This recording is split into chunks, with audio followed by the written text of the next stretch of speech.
Padre Santo, te damos gracias por el privilegio de estar aquí en esta tarde. Gracias, Señor, por tu palabra que es viva y eficaz y que siempre habla en nuestras almas y nuestro espíritu. Señor, aunque es un ejercicio, pedimos que también sea algo que alimenta nuestras almas y que unge los labios de tu siervo y que podemos aprender y entender algo, Señor, para nosotros mismos en esta tarde. Gracias, Señor, te damos en nombre de Cristo Jesús. Amén. Un amigo mío tenía un letrero en su oficina y el letrero decía: toda la gente trae bendición a esta oficina. Algunos cuando vienen y otros cuando van. La pregunta es, ¿cómo podemos ser una persona de bendición al llegar? ¿Cómo es cuando una persona ve a nosotros, dice: hoy doy gracias a Dios que ese hermano me pasó por hoy? Hoy doy gracias a Dios que la hermana me llamó, que me habló, en vez de decir: ay, que fulana está hablando y otra vez, ¿verdad?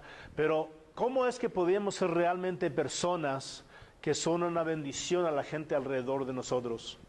Yo creo que vemos algo en Colosenses 1. Vamos a ver varios principios en Colosenses 1, cualidades de personas que son gente de bendición. Es interesante porque la ciudad de Colosas es una ciudad que antes estaba por la vía romana, ya se había movido un poco la vía romana en el tiempo que se escribió esta carta, pero como era un centro comercial y había muchas ideas, había gente que decían, uno puede hacer lo que quería, había gente que tenía un montón de reglas, había gente que tenían un montón de ideas, cómo se debe vivir y no vivir, Continuando en Colosenses vemos gente que tenía ciertas visiones y ciertas cosas y otros que proponían que ellos tenían un conocimiento especial y que usted tenía que ir con ellos para ese conocimiento especial. La verdad es que la ciudad de Colosas es muy parecido a hoy en día. Tenemos religiones de todos, ¿verdad? Religiones dedicadas al libertinaje, usted haga lo que quiere.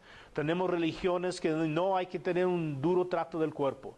Otras religiones que no hay que tener cierto pensamiento como ellos lo tienen. Hay que tener ciertas visiones como ellos lo tienen. En medio de todo eso, vemos en el versículo 3, Colosenses 1:3, Pablo dice: damos gracias a Dios, el Padre de nuestro Señor Jesucristo, orando siempre por vosotros. Es decir, que cuando Pablo pensaba en ellos, Pablo daba gracias a Dios por ellos. Eran personas, al pensar en ellos, daban gracias a Dios. En el versículo 2 vemos que ellos eran santos, eran fieles hermanos en Cristo. Entonces estos santos, estos fieles hermanos en Cristo, estas personas por las cuales el apóstol Pablo dice: yo doy gracias a Dios por ustedes. ¿Cuáles son las cualidades en las vidas de ellos que se resaltan? Y que tal vez podemos aprender algo de ellos. Nota conmigo entonces, vamos a ver 4 cualidades de ellos y una cualidad también del hermano que le llevó el mensaje. Y entonces vamos a ver esas 4 cualidades. El primero es en el versículo 4. Damos gracias a Dios orando por vosotros al oír de vuestra fe en Cristo Jesús. Ellos eran personas de fe en Cristo Jesús. Ahora, mucha gente dice: no, yo creo en Dios, yo creo en Cristo, y como Santiago dice, ¿verdad? Hasta los demonios creen en Dios. Pero cuando Pablo está hablando de fe aquí, él está hablando de personas que tienen una confianza, que tiene su fe puesto ahí. Eso es donde ellos van. La verdad es que todos tenemos fe. A subir en el carro, tenemos fe que ya vamos a llegar al destino. A subir en el autobús, tenemos fe que vamos a llegar. Todo el mundo tiene fe. Hasta el ateo tiene fe. Su fe está en sí mismo, ¿verdad? En su pensamiento, su entendimiento, todo el mundo tiene fe. Pero la pregunta es: ¿cuál es el objeto de nuestra fe? ¿En quién estamos creyendo? Entonces lo que vemos aquí es que ellos eran personas que tenían una fe puesto en Cristo Jesús. Es decir, que ellos habían nacido de nuevo en Cristo Jesús. Ellos tenían una relación, digamos, vertical, ¿verdad?, entre ellos y Dios. Pero una cosa es decir: yo creo en Dios, yo creo en Cristo, y otra cosa es mostrarlo, ¿verdad? Entonces, ¿cómo era que ellos lo mostraron? Nota conmigo que sigue en el versículo 4 y dice: al oír de vuestra fe y del amor que tenéis por todos los santos. Ellos eran personas de fe en Cristo Jesús y eran personas de amor uno para el otro. La palabra aquí para amor es la palabra ágape. Y la idea aquí es que este amor es un amor que hace lo mejor para el otro, aún no dependiendo cómo ellos responden a uno. A veces uno piensa, bueno, yo amo, ¿verdad? Como Jesús dijo, bueno, el que ama a uno es fácil amar a ellos, ¿verdad? Pero la diferencia entre el creyente y el no creyente es que Jesús nos llamó a amar a los enemigos. La idea no es tanto que siempre vamos a tener buenos sentimientos en cuanto a ellos, pero es un compromiso de hacer lo mejor para ellos en el momento que estamos ahí. Sí, por eso Jesús dice, si encontramos, y la ley también decía, si encontramos un enemigo y hay un burro que está por ahí y está cargado y caído, hay que ayudarle, aunque es un enemigo. ¿Por qué? Porque es la ayuda que ellos necesitan en ese momento. Y la idea es que ellos tenían amor profundo uno para el otro, y ese amor se realizaba al mostrar con la gente alrededor de ellos. Cuando ellos comenzaron a vivir y comenzaron a actuar, comenzaron a tener una relación uno con el otro, entonces había un profundo amor que ellos mostraban uno para el otro. La verdad es esto: yo puedo decir muchas cosas de lo que yo creo, ¿verdad? Yo puedo decir muchas cosas de dónde está mi fe. Yo puedo decir muchas cosas de lo que yo estoy creyendo y pensando, pero lo muestro con mis actitudes. Lo muestro como yo trato a personas ajenas, como yo trato a las personas alrededor de mí, como yo trato a las personas que están viviendo al lado de mí. Es donde se muestra realmente la fe. Es interesante porque en Efesios capítulo 5, en versículo 18, el apóstol Pablo dice que debemos estar llenos del Espíritu Santo. Y luego la primera cosa que él comienza haciendo habla de nuestra actitud, pero aplica directamente entonces a la familia. Va a la familia, va a los padres y los hijos, va al trabajo. Y es decir, comienza con nosotros y luego la gente alrededor de nosotros, más cerca de nosotros, porque la verdad es que la manera que tratamos a ellos es la manera que realmente mostramos lo que creemos. Realmente mostramos un cambio que ha sido en nosotros y estamos llenos del amor de Dios en nuestra vida. Entonces los colosenses, en medio de todo lo que había alrededor de ellos, eran personas de fe en Cristo Jesús. Todas las personas alrededor de ellos eran personas de amor, un profundo amor uno para el otro. Pero es difícil sostener ese amor, ¿no? Cuando uno comienza amando gente y luego lo rechazan y luego le dicen cosas y luego le echan cosas en la cara y comienzan hablando y diciendo, ¿no? ¿Y quién dijo a usted que me diga eso a mí, verdad? Y a veces amando, especialmente en ministerio, amando a una persona, vamos al lado de ellos y decir, mira, este está dañando tu vida. No, ¿quién es usted, verdad? Para hablar con mí, sí. Y entonces a veces uno comienza viviendo, comienza caminando y todas las cosas que suceden en la vida con uno, ¿cómo es que podemos sostener esa fe y ese amor? Nota lo que dice conmigo el versículo 5. Dice, a causa de la esperanza reservada para vosotros en los cielos. Es decir, que ellos tenían una perspectiva eterna.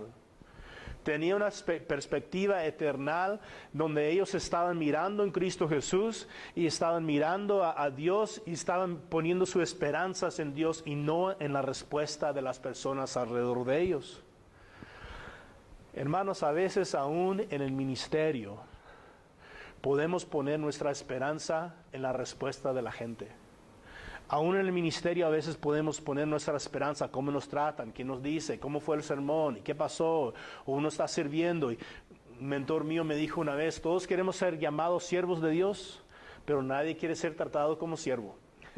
Y la verdad es que a veces somos tratados como siervos, a veces no somos tratados tan bonitos, a veces la esperanza, la respuesta, la gente. Entonces, ¿qué es lo que nos sostiene en medio de todo eso? Lo que nos sostiene es la esperanza de estar presente con Dios un día, estar en la presencia de Dios y que Él dice, buen hecho, hijo mío. ¿Verdad? Que un día andamos con Él y un día estamos con Él y nuestra esperanza está de que un día vamos a ver a Él. Como Pablo dice en Filipenses 3, dice, todo lo que yo he ganado en esta tierra lo lo considero como basura. Una versión dice estiércol, ¿verdad? Es algo fuerte. ¿Por qué? Porque ahora termina el capítulo diciendo, soy ciudadano de los cielos. Somos ciudadanos de los cielos, nuestra esperanza está en los cielos. Hebreos 6:19 menciona que esta esperanza es como una ancla para nuestra alma. Es que nos mantiene en las tormentas de la vida, los lugares que vamos, las cosas que pasamos. Esta esperanza forma como una ancla en nuestra vida que nos mantiene firme en todas las tormentas de la vida. Ellos eran personas de fe en Cristo Jesús, personas de amor uno para el otro, personas de esperanza en los cielos, pero nota conmigo también que eran personas de la palabra del Evangelio. Eran personas de la palabra del Evangelio. Porque la verdad es esto, es posible tener una esperanza falsa, ¿verdad? Es posible tener una esperanza equivocada. Yo he escuchado mucha gente diciendo, no, yo subí la escalera y luego me di cuenta que al subir la escalera en la sociedad que estaba puesta contra el pared contrario, ¿verdad? Que realmente no era la pared que donde yo quería estar subiendo. Es posible tener una falsa esperanza. Entonces, ¿qué es lo que nos va a definir nuestra esperanza?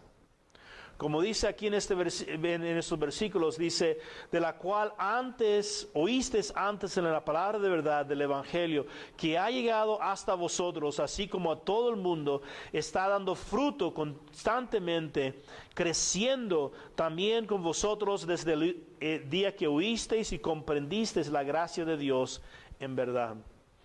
Entonces, como dice aquí, cuando nosotros conocemos la palabra de Dios, cuando conocemos el Evangelio de Dios, cuando respondemos en esa fe a la palabra del Evangelio y nosotros comenzamos a caminar en eso da fruto en nuestra vida. Eso es algo que puede definir nuestra vida, que puede dar definición a nuestra dirección y que puede dar definición a la manera que estamos viviendo. Y entonces ellos eran personas de la palabra de Dios.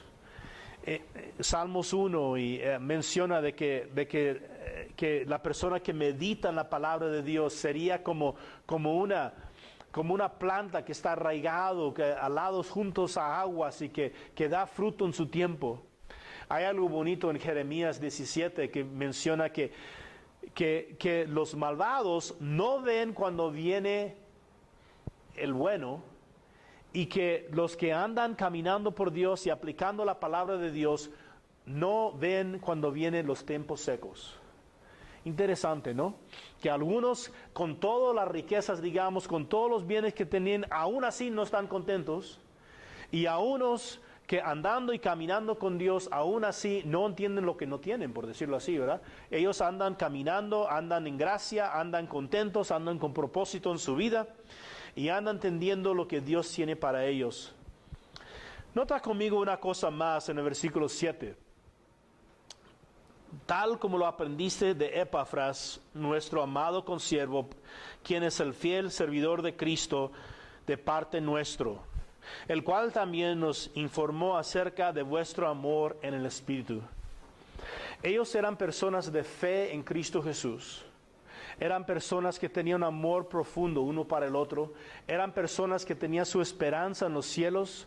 Estaban esperando que Dios respondía para ellos. Eran personas guiadas por la palabra de Dios. Pero todo eso ocurrió porque alguien les llevó la palabra. Alguien les llevó la palabra.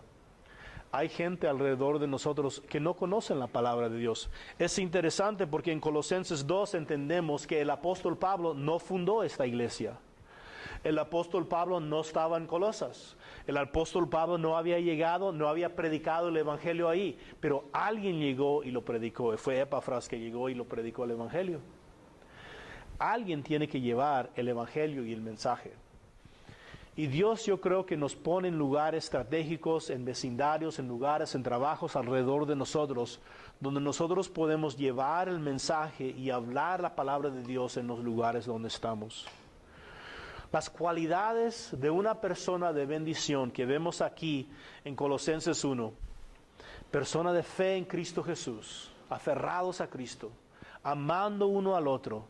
Nuestra esperanza en los cielos, aferrado a la palabra de Dios y gente que comparten la palabra de Dios. Y yo creo que si esas 5 cualidades están en nuestras vidas, nosotros también vamos a poder ser gente de bendición. Y cuando gente piensa en nosotros, van a decir, hoy doy gracias a Dios cada vez que pienso en usted. Amén. Padre, gracias por tu palabra. Ayúdanos a caminar aplicando esta en nuestra vida. En nombre de Cristo Jesús. Amén.